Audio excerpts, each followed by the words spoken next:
সিলেট টেস্টের তৃতীয় দিনে যেন ইতিহাসের সাক্ষী হলো ক্রিকেট প্রেমীরা। আয়ারল্যান্ডের বিপক্ষে বাংলাদেশের টপ অর্ডার ব্যাটাররা গড়েছেন এক অনন্য নজির। দেশের টেস্ট ইতিহাসে এই প্রথম এক ইনিংসে প্রথম 4 ব্যাটারই 50 পেয়ে গেছেন, আর 4 জনই পেরিয়েছেন 80 রানের মাইল ফলক। ইনিংসের সূচনা করেন মাহমুদুল হাসান জয়। ধৈর্য আর টেকনিকের নিখুঁত মিশেলে খেলেছেন 171 রানের অনবদ্য ইনিংস। শান্ত সূচনায় দৃঢ় মনোভাবেই দলকে এনে দেন ভিত্তি। তার সঙ্গে ওপেনিংয়ে সাদমান ইসলাম খেলেছেন 80 রানের ইনিংস। দীর্ঘদিন পর জাতীয় দলে ফিরে যেন নিজের যোগ্যতা নতুন করে প্রমাণ করলেন তিনি।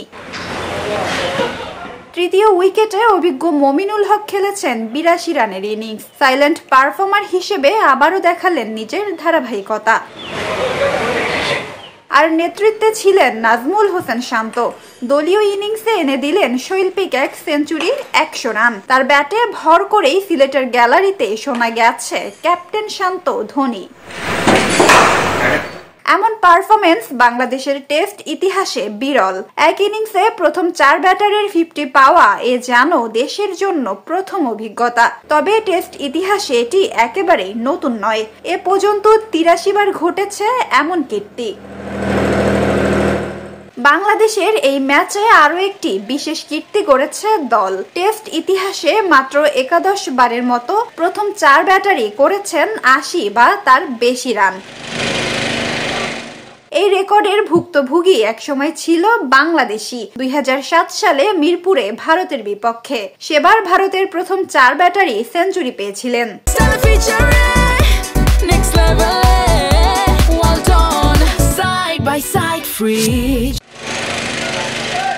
এই সিলেট টেস্টে বাংলাদেশের 5 ব্যাটার ইতিমধ্যে 50 পেয়েছেন।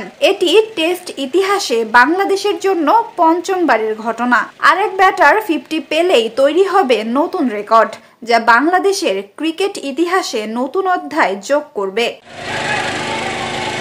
আয়ারল্যান্ডের বিপক্ষে এই ইনিংস শুধু একটি ম্যাচ নয়, বাংলাদেশের ব্যাটিংয়ের পরিণতির প্রতীক। পরিশ্রম, পরিকল্পনা আর স্থিরতার ফসল এই বড় সংগ্রহ। সিলেটের এই ইতিহাস তাই শুধু রানের নয়, এটি বাংলাদেশের টেস্ট ইতিহাসের এক উজ্জ্বল ভবিষ্যতের প্রতিশ্রুতি।